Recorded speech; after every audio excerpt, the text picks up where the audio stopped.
মেয়ে ছেলে শারীরিক সম্পর্ক করা অবস্থায় একজন আরেকজনের উপর থেকে উঠতে পারে না। এক সময় তাদের অনেক রক্তক্ষরণ হয়ে তারা মৃত্যুবরণ করে। তো এই ঘটনাটা ইন্দোনেশিয়া দেশেই ঘটেছে। তো দেখুন পুরো ভিডিওটা।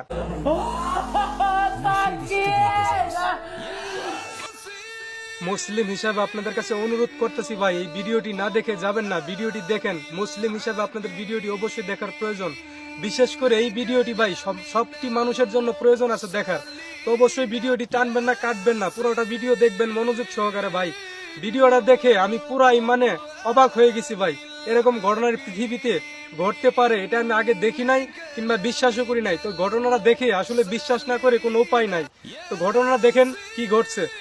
এই ঘটনাটা সম্ভাবনা করা গেছে। এই ঘটনাটা আমি যখন প্রথমে আমার চোখে পড়ে তখন আমি মানে পুরা বিস্তারিত খবর পাইলাম। এই ভিডিওটা মানে এই ঘটনাটি ঘটেছে বিশেষ করে ইন্দোনেশিয়া দেশটার ভিতরে। তো এই দেশে যে ঘটনাটা ঘটছে এটা আমি শোনার পরে মানে জিনিসটা মানে রিসার্চ করলাম। রিসার্চ করে মানে আমি গতকাল এই ঘটনাটা দেখেছি, দেখার পরে আমি রিসার্চ করলাম। রিসার্চ করার পরে আমি প্রায় রাত 11টা থেকে রাত 3:30 পর্যন্ত আমি রিসার্চ করে এটার তদন্ত করে যা বুঝলাম মানে এর মধ্যে পুরাপুরি বিশ্বাস করতে বাধ্য হলাম যে এই ঘটনাটি আসলে মানে পৃথিবীর অন্য কোনো দেশে না, ইন্দোনেশিয়ায় দেশে এই ঘটনাটি ঘটেছে। তো বন্ধুরা, দর্শক ভাইরা, কি ঘটনাটি ঘটছে তা আপনারা দেখে বুঝতে পারছেন, অনুমান করতেছেন। তো এই ঘটনাটি হচ্ছে একটি মেয়ে একটি ছেলে শারীরিক সম্পর্ক করাকালে মানে তারা একে অপরের উপরে থেকে উঠতে পারে না, একজন আরেকজনের উপরে থেকে উঠতে পারে না। তো উঠতে পারে না বিধায় মানে দুইজনে অনেক চেষ্টা করার পরে উঠতে পারে না বিধায় তারপরে দেখা গেছে তাদের মানে দুজনের কাছ থেকেই অনেক রক্তক্ষরণ হওয়ার পরে, অনেক রক্ত মানে নষ্ট হওয়ার পরে তারা কিন্তু এক সময় দেখা গেছে মৃত্যুবরণ করেছে। কিন্তু তাদেরকে মানে তারা যখন চিল্লাপাল্লা করতেছে তখন কিন্তু তাদের আত্মীয় স্বজন মানে আশপাশের লোকজন তারা কিন্তু আসছে। কি একটা অবস্থা দেখেন। তারা এই অবস্থা থাকাকালেই মানুষ আসছে, এই জন্যই আসছে, তারা এই চিল্লাপাল্লা দেখি শুনি তারপরেই কিন্তু আসছে। আসার পরে দেখে এই ঘটনাটা, যখন ঘটনাটা তারা তদন্ত করে মানে ঘটনাটা তারা যেন সমাধান করার জন্য অনেক চেষ্টাই করে, কিন্তু তারা কোনো সমাধান করতে পারে না। এখানে এক হুজুর দেখতেছেন আপনারা, সে হুজুর টুপি মাথার দেওয়া একজন লোক দেখতেছেন, সে কিন্তু অনেকবারই চেষ্টা করতেছে, তাদেরকে ঝাড়ফুঁক দেওয়ার চেষ্টা করতেছে, তারা ঝাড়ফুঁক দেওয়ার চেষ্টা করতেছে। কিন্তু এক সময় দেখা গেছে সেই অসুস্থ হয়ে পড়ে, তার মুখ দিয়ে অনেক রক্ত মানে নষ্ট হয়ে সেও কিন্তু এক ধরনের মানে মৃত্যুর কুলে ঢলে পড়া অবস্থা হয়ে গেছে গা। সুতরাং এই ঘটনাটি পুরোটাই আল্লাহর নেলা খেলা, এটার উপরে কারো হাত নাই এটা সমাধান করার জন্য। এমনকি এখানে শুধু এইটুকু আমরা করতে পারি, আমরা এই সব কাজ থেকে সবাই নিজেকে দূরে রাখবো, যে এইসব কাজে আমাদেরকে না নিয়ে যা শয়তানে। আল্লাহ যেন আমাদেরকে এইসব কাজ থেকে হেফাজত করে, আমরা যেন এরকম কোনো ঘটনার সম্মুখীন না হই, এরকম কোনো ঘটনার সাথে জড়িত যেন না হই, যেন এরকম কোনো শাস্তি আল্লাহ আমাদেরকে না দেয়, সেই দিকে আমরা অবশ্যই খেয়াল রাখবো। এই ঘটনাটি ইন্দোনেশিয়া ঘটেছে। ঘটার পর আমি যখন মানে ঘটনাটি অনেক বছর অনেক দিন আগেরই হতে পারে, কিন্তু এটা সোশ্যাল মিডিয়ায় ভাইরাল হয়েছে খুব শীঘ্রই নগদে আর কি। তো এখানে ইন্দোনেশিয়ার কিছু নিয়ম কারণ আছে। আমি যখন গতকাল মানে রিসার্চ করলাম, রিসার্চ করার পরে যখন কিছু আমি বুঝলাম, ইন্দোনেশিয়ায় একটি নিয়ম হলো, সেখানে সে দেশের সরকার একটি নিয়ম করেছে, সেখানে কোনো মেয়ে ছেলে যদি বিবাহ করার আগে শারীরিক সম্পর্ক করে, এটা আসলে বন্ধুরা বলার প্রয়োজন নাই, কিন্তু তবুও বলছি যতটুকু আমি জেনেছি আপনাদেরকে জানানোর জন্য। সেখানে যদি কোনো মেয়ে ছেলে বিবাহ করার আগে তারা শারীরিক সম্পর্কে মানে জড়িত হয়, তাহলে সেখানে সরকার মোতাবেক সেখানে আইন অনুযায়ী তাদেরকে 1 বছর কারাগন্ত, তারপরে 100 চাবুকের বাড়ি জানি দেওয়া হয়। এই সব বিষয়ে আমি আর রিসার্চ করে মানে খবর পাইলাম। তো মানে অনেক শাস্তি তাদের জন্য রয়েছে যদি বিবাহ করার আগে শারীরিক সম্পর্ক করে। এটা হচ্ছে সেখানে সরকারের আইন। সেখানে সরকার আরেকটি আইন করেছিল, সেটি হচ্ছে মানে সেই দেশটা হচ্ছে মানে একটি ছোট দেশই বলা চলে। আর সেই দেশে খ্রিস্টান, মুসলিম, হিন্দু এই তিন জাতির মানুষ বেশিরভাগ বসবাস করে। সেখানে কিন্তু আমাদের বাংলাদেশি অনেক লোক আছে সেখানে বসবাস করে। এমনকি সেখানে খ্রিস্টান রয়েছে 30% মতো, তারপরে সেখানে হিন্দু রয়েছে 40 থেকে 50% মতো, আর তারপরে বাকি মানে মুসলিম রয়েছে 20 থেকে 30% মতো। আর বাকি যে জনসংখ্যাগুলো আছে সেগুলা বিভিন্ন দেশের সেখানে সেই দেশে রয়েছে। কিন্তু সেই দেশের আরেকটি নিয়ম রয়েছে, সেই দেশে বেশিরভাগ আয় করার উৎস হচ্ছে মানে বিভিন্ন দেশের যে লোকজন সেই দেশে বেড়াইতে যা, ভ্রমণ করতে যা, তাদের উপর ভিত্তি করে সেই দেশের ইনকামটা বেশিরভাগ করা হয়। কারণ সেই দেশে মানে সমুদ্র সৈকত রয়েছে দেখার জন্য, ঘোরার জন্য অনেক জায়গায় রয়েছে। যেগুলা দেখার জন্য বিভিন্ন দেশ থেকে সেই দেশে যাওয়া হয়। আর সেই টাকা দিয়ে কিন্তু সেই দেশে মানে ইন্দোনেশিয়া এই দেশটিতে অনেকটাই উপকৃত হয় সেই দেশের নাগরিক এমনকি সরকারেরা। তো এই জন্যই সেই দেশের সরকার আরেকটি নিয়ম করেছিল, যে নিয়মটা হচ্ছে বাইরের থেকে যদি কোনো লোকজন বেড়াইতে যায়, মানে স্বামী স্ত্রী অথবা প্রেমিক প্রেমিকা তারা যদি যায় সেই দেশে শারীরিক কোনো সম্পর্ক করে, তাদের জন্য ছাড় দিয়েছে। কারণ তাদের জন্য যদি শাস্তি দেওয়া হয় তাহলে সেই দেশের লোকজনেরা যাওয়া ভ্রমণ কোটা কমাই দিবে, আর সেই দেশের অনেকটাই ক্ষতি সংখ্যাটা দাঁড়াবে। কারণ যেহেতু বাইরের অন্যান্য দেশের টাকা দিয়েই সে দেশটা অনেকটাই চলে, তাহলে এই দেশগুলা যদি দেশের লোকজন সেই দেশে যদি ভ্রমণ করতে না যায় তাহলে সে দেশের আয় কমবে। এই দিকে বিবেচনা করে সে দেশের সরকার এই নিয়ম করেছে, যদি কেউ অন্য কোনো দেশ থেকে মেয়ে ছেলে অথবা প্রেমিক প্রেমিকা স্ত্রী স্বামী যদি কেউ যাওয়ার পরে যদি কোনো শারীরিক সম্পর্কে লিপ্ত হয় তাহলে সে দেশ থেকে কোনো বিচার নেওয়া হবে না। যদি কেউ সেই মেয়ে অথবা সেই ছেলে কোনো অভিযোগ সেই দেশের কর্তৃপক্ষের কাছে না জানায় তাহলে তাদের কোনো শাস্তি দেওয়া হবে না। সুতরাং অন্য দেশের লোকজনেরা ইন্দোনেশিয়া দেশটির ভিতরে মানে কোনো নিশ্চিন্তা ভাবে যা ভ্রমণ করতে পারে, তারা বেড়ায় আসতে পারে, তাদের জন্য কোনো সমস্যা হবে না। এটা গেল এক। আর এখানে ওই দেশে আরেকটি নিয়ম রয়েছে, সেখানে দেশে যদি কোনো বিবাহ দেওয়া হয়, সে দেশের কোনো নাগরিক যদি কেল হজ না করে তাদেরকে কোনো বিবাহ দেওয়া হয় না। তো বিবাহ করার আগে তাদেরকে অবশ্যই হজ করতে হবে। এটা হচ্ছে সেই দেশের সরকারের আইন। এটা গেল।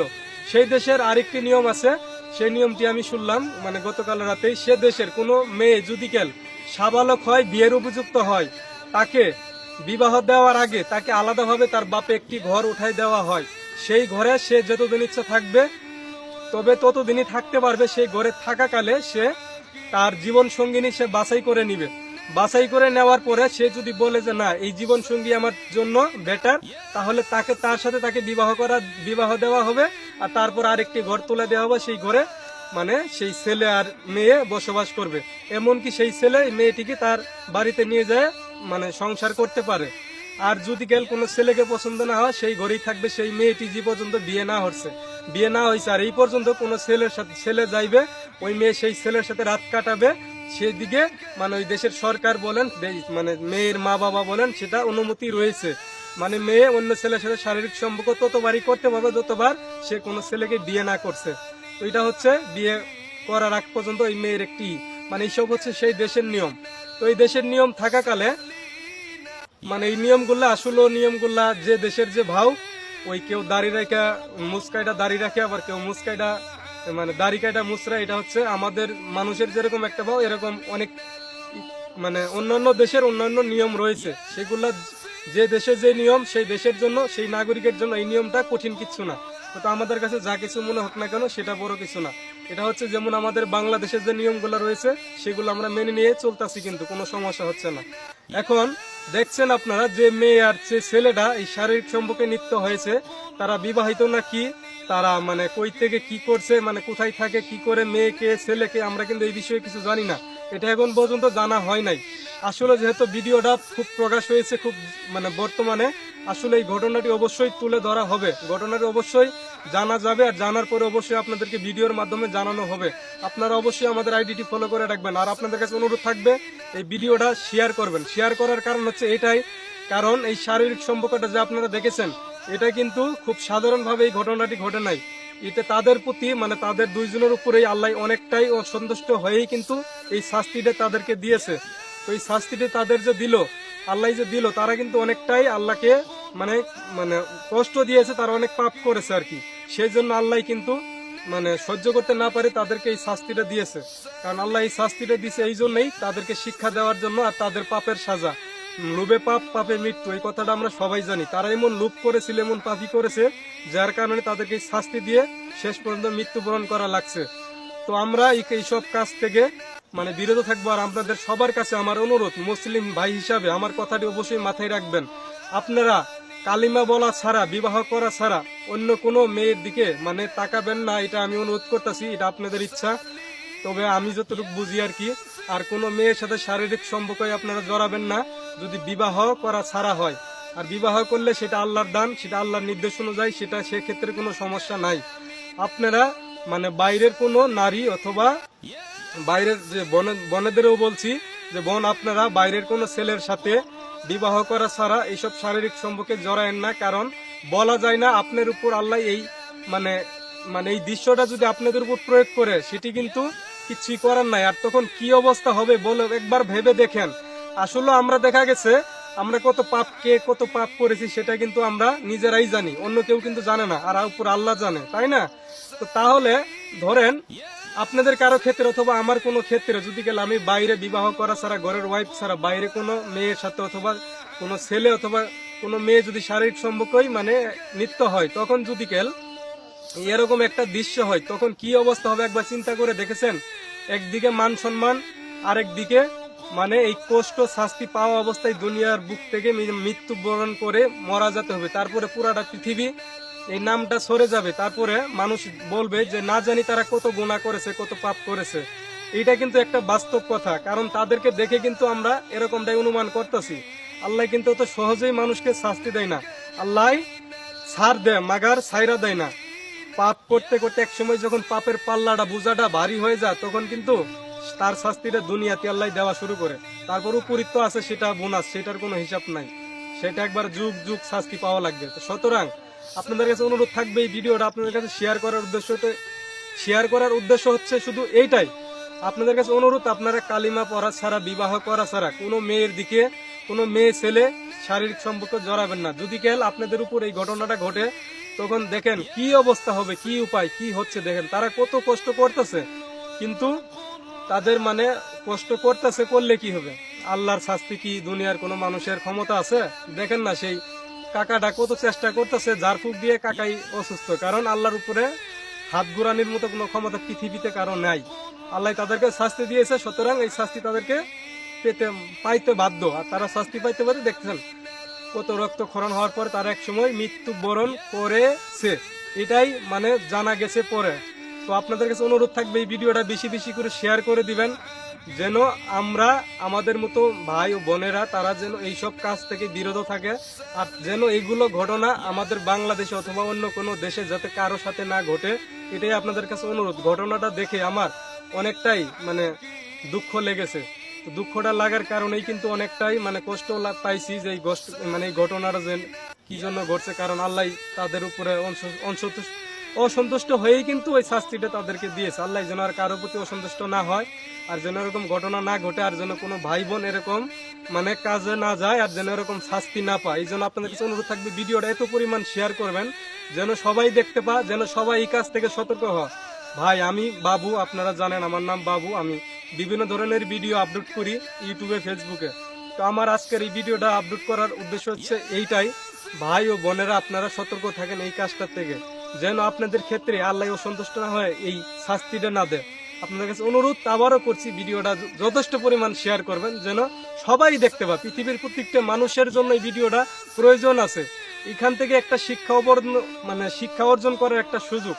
আমরা কত পাপ করি আমাদের জানা মানে অজান্তে অথবা জেনে শুনে। কারণ আমাদের ক্ষেত্রে দেখেন এই ঘটনাটা দেখার পরে মানে ঘরের ওয়াইফের সাথে শারীরিক সম্পর্ক করতে গিয়েও কিন্তু আমার ভয় লাগে, কারণ না জানি কত পাপ করেছি। যদি গাল আল্লাহ এই শাস্তিটা আমার উপরে প্রয়োগ করে তাহলে কি অবস্থা হবে একবার চিন্তা করছেন?